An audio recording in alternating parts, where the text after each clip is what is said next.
14వ అధ్యాయం 6వ వచనం. యేసు, నేనే మార్గమును సత్యమును జీవమును, నా ద్వారానే తప్ప ఎవడునూ తండ్రి వద్దకు రాడు. ఈ భాగంలో మనం చూసినప్పుడు యేసు ప్రభులు వారు 3.5 సంవత్సరములు భూమి మీద జీవించినప్పుడు, ఆయన పరిచర్యలో ఉన్నప్పుడు తనను తాను పరిచయం చేసుకున్న విధానాన్ని మనం చూస్తాం.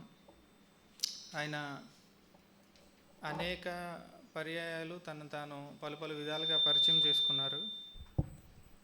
నేను గొర్రెల మంచి కాపరిని అని ఆయన పరిచయం చేసుకున్నారు. నేను జీవాహారమును అని ఆయన పరిచయం చేసుకున్నారు.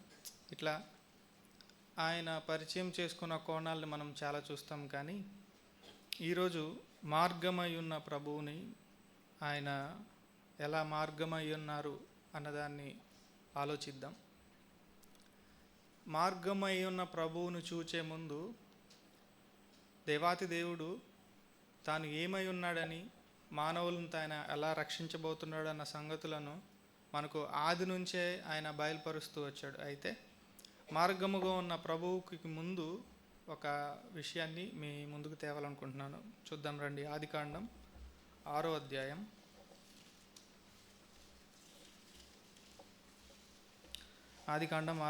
13 నుంచి 14 వచనాలు.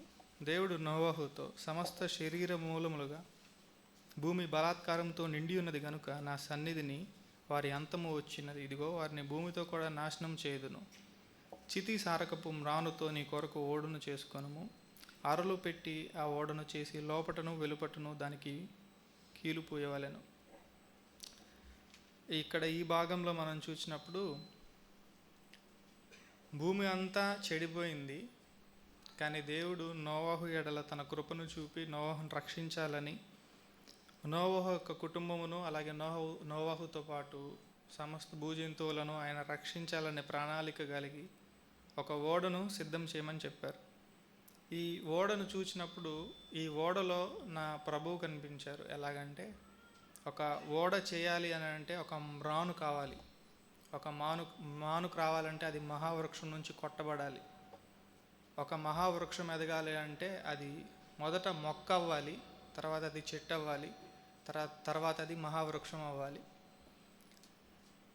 ఓడ చేయబడాలి అని అంటే ఒక చెట్టు కొట్టబడాలి, తర్వాత అది చెక్కబడాలి, అది ఎండబెట్టబడాలి, తర్వాత అది మొద్దులుగా నరకబడి మేకులతో అతకబడాలి. అప్పుడే ఓడ చేయబడుతుంది. ఈ భాగాన్ని, ఈ విశ్లేషణను మనం చూసినప్పుడు, ఈ సందర్భాన్ని మనం చూసినప్పుడు, కలువరి శిలువలో మన కొరకు మన ప్రభువు కూడా మేకులతో కొట్టబడ్డాడు, ఆయన ఎండబడ్డాడు. ఇంకా లోతుగా వెళ్తే యెషయా గ్రంథం 53వ అధ్యాయం 2వ వచనంలో చూద్దాం. లేత మొక్కవలెను, ఎండిన భూమిలో మొలిచిన మొక్కవలెను అతడు ఆయన ఎదుట పెరిగెను. అవును, లేత మొక్కవలె మన ప్రభువు భూమిలో మొలిచాడు. ఆయన 30 సంవత్సరములు మన కొరకు ఎదిగాడు. తర్వాత ఆయన తను కనపరుచుకొని కలువరి శిలువలో ఆయన మన కొరకు ఎండబట్టబడ్డాడు. అది దేవుడు మార్గమై ఉన్నాడు అనడానికి రుజువుగా అయింది.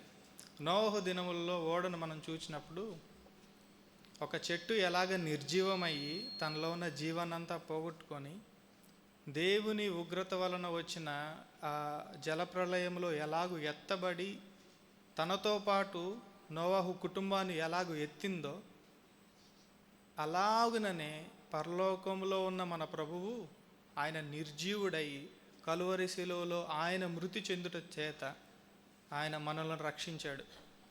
చాలాసార్లు మనం ఇలా అంటాం, యేసు ప్రభువులు వారు మన కొరకు శిలువలో ప్రాణం పెట్టాడు అని. ఆయన ఎలా అప్పగించుకున్నాడు అని అంటే, కొరడా దెబ్బలతో ఆయన కొట్టినందువలన ఆయన చనిపోలేదు, లేదా శిలువలో ఆయన్ని మేకులతో బిగించినందువలన ఆయన చనిపోలేదు, ఆయన ప్రాణమును విడవలేదు. నాట్ బికాస్ ఆఫ్ దాట్, ఆయన తనంతట తానుగా పెట్టాడు. చూద్దాం రండి. లూకా సువార్త 23వ అధ్యాయం 46వ వచనం.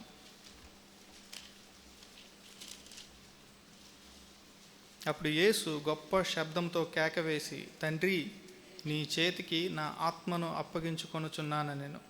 ఆయన ఇలాగు చెప్పి ప్రాణము విడిచెను.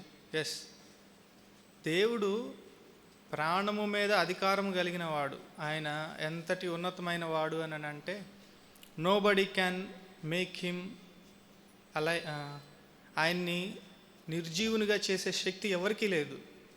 ఆయన్ని ఎంత కొట్టినా, వాస్తవానికి ఒక మానవుడు ఒకవేళ నా ప్రభు స్థితిలోనే ఉంటే గెత్సెమనే తోటలోనే చనిపోవాలి. ఎందుకంటే గెత్సెమనే తోటలో మనం చూసినప్పుడు చెమట రక్తంగా కారింది. చెమట రక్తంగా కారడాన్ని వైద్యులు ఎలా చెప్తారంటే, బ్రెయిన్లో ఉన్న నర్వ్స్ అవన్నీ ఆ ప్రెషర్కి మొత్తం చిట్లిపోయాయి, మొత్తం ర్యాప్చర్ అయిపోయి ఆ బ్లడ్ స్వెట్ రెండు కలిసి అలా వచ్చాయి. ఆ స్థితిలో ఏ మానవుడున్నా స్పాట్ చనిపోతారు. కానీ నా ప్రభువు అలా చనిపోవడానికి ఇష్టపడలేదు. నా ప్రభువు తన ప్రేమను వ్యక్తపరచడానికి కలువరి శిలువలో ఓడ చేయబడడానికి ఎలాగో కొట్టబడిందో, ఎలాగో కనికరం లేకుండా దాని కొమ్మలు నరకబడ్డాయో అలాగూ నరకబడడానికి నా ప్రభువు ఇష్టపడ్డాడు. అయితే ఈ భాగంలో మనం చూసినప్పుడు మార్గమై ఉన్న ప్రభు అన్నదానికి ఆయన ముందుగా చూపించిన సూచన లేదా ప్రవచనము అది యెషయా గ్రంథంలో ఉంది. చూద్దాం రండి. యెషయా గ్రంథం 51వ అధ్యాయం 23వ వచనం. నిన్ను బాధించు వారి చేతిలో దాన్ని పెట్టుదును, మేము దాటిపోవునట్లు క్రిందకి వంగి సాగిలపడమని వారిని చెప్పగా, నీవు నీ వీపును దాటు వారికి దారిగా చేసి నేలకు దాన్ని వంచితివి కదా. ఈ భాగంలో మనం చూసినప్పుడు నేల నుండి పరలోకమునకు తన వీపును చాచిన ప్రభు మనకు కనపడతాడు. ఫిజికల్గా మనం ఈ భూమి మీద నించున్నాం. ఈ భూమి మీద ఉన్న మట్టి, ధూళి అవన్నీ మన కాళ్ళకు అంటుతాయి. కానీ ఆత్మీయ కోణంలో మనం చూసినప్పుడు వీఆర్ స్టాండింగ్ ఆన్ హిమ్. చీల్చబడిన వీపు పైన, మన ప్రభు వీపు పైన మనం ఉన్నాం. మన పాదములు ఆయన రక్తంతో తడుస్తూ ఉన్నాయి. అంతగా ఆయన మనలను ప్రేమించాడు. సర్వ మానవాళిని ఆయన నడివీపు మీద నుంచి పరలోక రాజ్యంలోనికి దాటించడానికి ఆయన ఇష్టపడు తాను అప్పగించుకున్న ప్రభువును మనం చూస్తాం. ఇంతగా ప్రేమించిన ప్రభువును వివరించుట కానీ వర్ణించుట కానీ మన చేత కాదు. అయితే ఆయన కోరుతున్నది ఒకటే, విరిగి నలిగిన హృదయంతో ఆయన సన్నిధిలో ఆయన ఆరాధించుట. ప్రభువుల వారు తాను పరిచయం చేసుకున్న విధానాలలో మార్గమై ఉన్న ప్రభు, సత్యమై ఉన్న ప్రభు, జీవమై ఉన్న ప్రభు అని మనం ఇలా చాలా చూస్తాం. కానీ ప్రభువును దగ్గరగా ఉండి చూసిన శిష్యులు ప్రభువుని ఇలా వివరించారు. నీవే నిత్య జీవపు మాటలు కలిగిన వాడువు అని పేతురు అన్నారు. అయితే యోహాను ఇంకొక కోణాన్ని చూపిస్తాడు. అదే ప్రేమస్వరూపి అయి ఉన్న దేవుడు. యోహాను సువార్త 1వ అధ్యాయంలో ఉంటుంది. అవును, మన ప్రభువు ప్రేమస్వరూపి.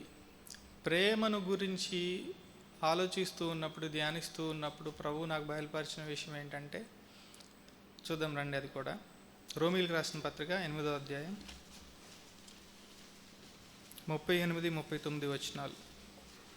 మరణమైనను, జీవమైనను, దూతలైనను, ప్రధానులైనను, ఉన్నవైనను, రాబోవునవైనను, అధికారులైనను, ఎత్తైనను, లోతైనను, సృష్టింపబడినది మరి ఏదైనను మన ప్రభువైన యేసుక్రీస్తునందలి ప్రేమ నుండి మనలను ఎడబాపనేరువని రూఢిగా నమ్ముచున్నాము. వాస్తవానికి ఈ విషయాలన్నీ, వీటన్నిటిపైన అధికారం ప్రభు ఒక్కనికే ఉంది. మరణము పైన, జీవం పైన, ప్రధానుల పైన, అధికారుల పైన, ఉన్నవైనా రాబోవునవైనా వీటన్నిటిపైన అధికారం ప్రభు ఒక్కడే కలిగి ఉన్నాడు. కానీ ఆ అధికారాన్ని ఆయన ప్రేమలో పెట్టాడు. That's how special he is. ఆయన ఎలాగా మనల్ని చేశాడు అని అంటే, మనల్ని విడిచి ఉండడం ఆయనకి ఇష్టం లేక ఆయన ఆత్మను మనకు ఇచ్చాడు. గొర్రెల వల్లే మనం త్రోవ తప్పిపోయినప్పుడు అందరినీ ఐక్యపరిచి తన ప్రేమలో ఆయన ఉంచాడు. ఈ విషయాలను మనం గమనించినప్పుడు, మరణమైన, జీవమైన అన్న ఈ విషయాలను మనం గమనించినప్పుడు, ఎవ్వరూ ఇంకా అపహరింపలేనంతగా అంతటి హై పవర్ని ఆయన మనలో ఉంచాడు, మన మధ్య ఉంచాడు, మనతో ఉంచాడు. ఈ విషయాలను మనం గమనిస్తూ ఉన్నప్పుడు వాస్తవానికి ప్రభువుని మనం నిరాకరించిన వారం. అన్యజనులం. ఆయన సన్నిధికైనా ఆయన మందిరమునకైనా మనం ఆయన మందిరములో ప్రవేశించడానికైనా మనం పాత్రలము కాదు. కానీ కొరింథీయులకు రాసిన పత్రికలో ఇలా ఉంటుంది, మీరు మీ సొత్తు కాదు, మీరు దేవుని సొత్తు అయి ఉన్నారు. మీరు మీ దేహములు విలువ పెట్టి కొనబడినవి, మీరు మీ దేహములు దేవుని ఆలయమే ఉన్నదని మీరు ఎరుగురా అని అన్నాడు ప్రభు. వాస్తవానికి మనం చూసినప్పుడు మానవులు చేసిన అత్యంత ఘోరమైన పాపం ఏంటంటే అది కలువరి శిలువలో ప్రియకుమారుని బలిగా అర్పించుటయే, ఆయన ప్రాణంను తీయడానికి ఇష్టపడటయే. కానీ దేవుడు మానవుల కొరకు చేసిన అత్యంత ఉన్నతమైన కార్యం ఏదైనా ఉందంటే అది కలువరి శిలువలో తన ప్రాణమును అర్పించుటే.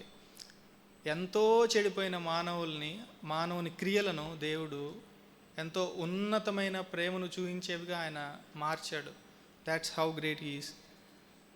ఈ దినాన మనం ఆరాధనకు చేరి వచ్చాం. అయితే దేవుడు మనల్ని ఇలా ఉన్నవారిగా ఎలాగ మార్చాడో చూద్దాం. అది పేతురు రాసిన పత్రిక 1వ అధ్యాయంలో ఇలా ఉంటుంది. పేతురు రాసిన 1వ పత్రిక 2వ అధ్యాయం 9వ వచనం మధ్య నుంచి, ఏర్పరచబడిన వంశమును, రాజులైన యాజక సమూహమును, పరిశుద్ధ జనమును, దేవుని సొత్తైన ప్రజలనై ఉన్నారు. ఈ విషయాల్లో మనం చూసినప్పుడు దేవుని సొత్తైన ప్రజ, దేవుని సొత్తు. వాస్తవానికి నా గురించి నేను ఆలోచించినప్పుడు యాక్చువల్లీ ఐఎమ్ ఏ ట్రాష్. నేను ఎవరి సొత్తు కాదు. నేను సొత్తుగా ఉండడానికి యోగ్యమైన లక్షణం ఒకటైనా లేదు. బైబిల్ చెప్తుంది నా గురించి ఇలా.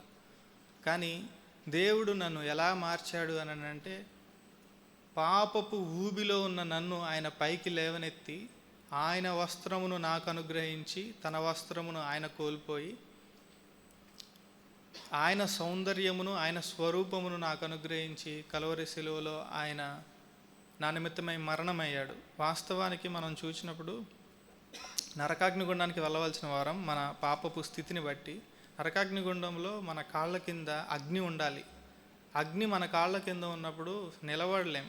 వాస్తవానికి ఆ అంగలార్పుతో ఏడుస్తూ ఉంటాం. కానీ పరిశుద్ధుని రక్తము ద్వారా మన పాదములు ఆయన తడిపి బంగారు వీధుల్లో ఆయన ఉంచడానికి మనల్ని ఇష్టపడ్డాడు. అంతగా ఆయన మనలను ప్రేమించాడు. ఆయన ప్రేమను మనం తలపోసుకుంటూ ఆయన కృపను, ఆయన కరుణను, ఇంకా అనేకమైనవి ఆయన మనకి ఇచ్చాడు. వాటన్నిటిని తలపోసుకుంటూ ఆయన్ని విరిగి నలిగిన హృదయంతో ఆరాధించబద్ధులమై ఉన్నాం. అట్టి ఆరాధనను దేవుడు మనల్ని కోరుతూ ఉంటుండగా అట్టి ఆరాధన మనం ఆయనకు సమర్పిద్దాం.